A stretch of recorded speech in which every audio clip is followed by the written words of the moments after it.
Yeah, I thought that probably the most exciting achievement in the last years is it comes from a new awareness about what are the possibilities in the treatment of schizophrenic patients. According to recent survey, about 80% of the clinicians know that recovery might be a realistic goal, at least in a subset of schizophrenic patients. That is really very different from what it was the concept just a few years ago.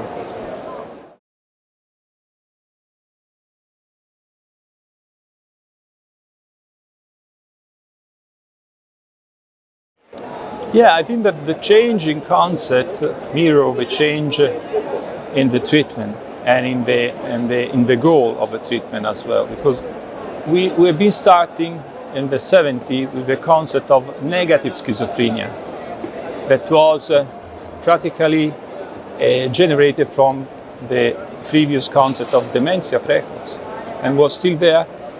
And the definition of negative symptoms as just a part of the disorders was already an improvement. Then the distinction between primary and secondary negative symptoms is also very helpful. And now we are investigating the pathophysiology of the negative dimension of schizophrenia.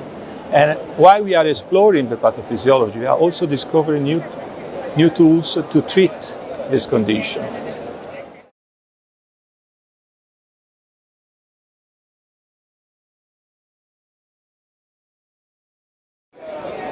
Cariprazine might be considered in the class of third generation antipsychotic.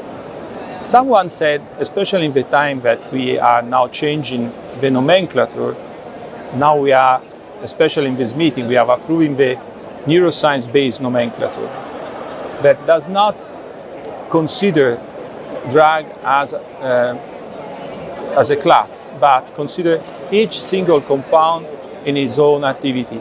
And cariprazine is unique in the sense that it has been designed to work on the dimension of the disorders and to have some specific activity on the serotonergic receptors, on the D3 receptors.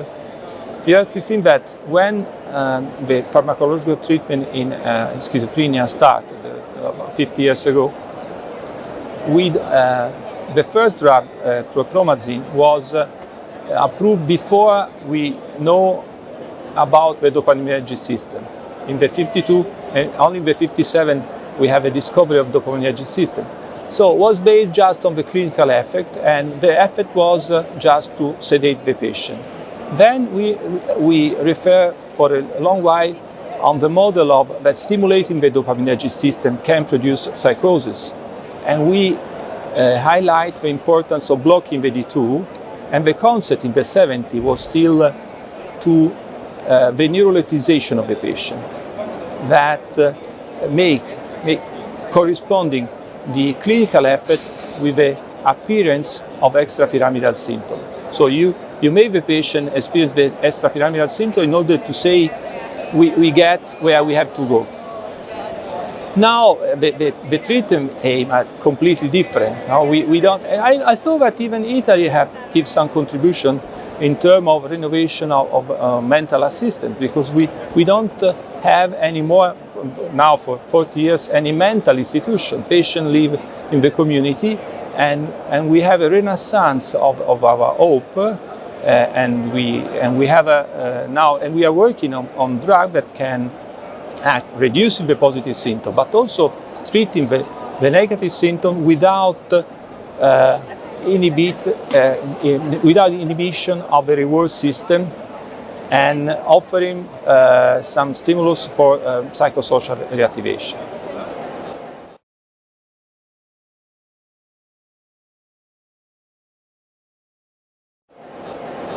I see, according to the neurobiology of this drug, the most interesting part is the effect, this preferential effect on the D3 receptors that correspond to a very favorable cognitive profile, and also have been reported in lab testing like a preservation of most of the reward arousal, and so is effective in the treatment through the block of D2, but also can stimulate, and we take a lot of time to arrive to the conclusion that we cannot just block the dopaminergic system, but we have to stimulate, and D3 receptor is probably a core player of this system. And then it's also interesting because a long active metabolite that can work even if you have not a perfect adherence to the patient to the treatment. So this makes cariprazine really a very interesting compound for all the patients in the schizophrenia spectrum, but mostly for patients with comorbid for depression, probably even patients with comorbidity for substance use. So it's really we are looking forward to more practice with this drug.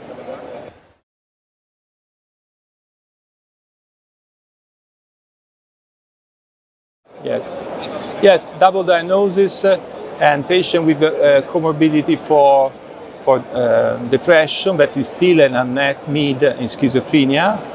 And sometimes we combine antidepressant with antipsychotic, but in this case we probably can save this combination, we reduce the toxicity, even because cariprazine has a very low metabolic impact, so that is great in a drug. And then I thought that who will benefit will be the family of a patient, because if we really, this drug can reduce the symptoms, the negative symptoms are really the cause of a large part of the burden of schizophrenia in the family, because it's very difficult to live with a person that is flat, have no self-maintenance activity, have no any meaningful activity, and not try to do anything. So I think that is probably even more difficult than living with a delusional subject. So I thought that this should be really a great help, not just for the patient or for the more optimistic clinician, but also for the family of this patient.